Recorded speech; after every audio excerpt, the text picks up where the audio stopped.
Jangan iri, Shenina Cinnamon baru saja memamerkan foto selfie-nya bersama Song Joong Ki.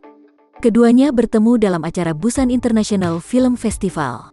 Artis Shenina Cinnamon baru saja menghadiri acara pembukaan Busan International Film Festival atau BIFF 2021.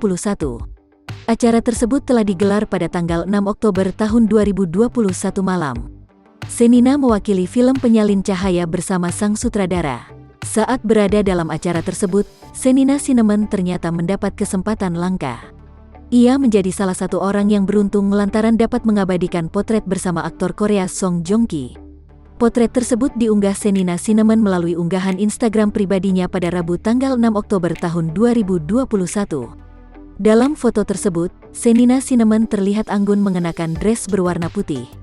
Sementara Song Joong Ki mengenakan tuxedo berwarna hitam. Sur selfie sama Vincenzo at Penyalin Cahaya in Opening Ceremony Busan International Film Festival 2021, tulis Shenina Cinnamon. Tentu saja, unggahan milik Shenina Cinnamon ini langsung menjadi sorotan. Sederet artis pun ikut heboh lantaran Shenina mendapatkan kesempatan langka itu.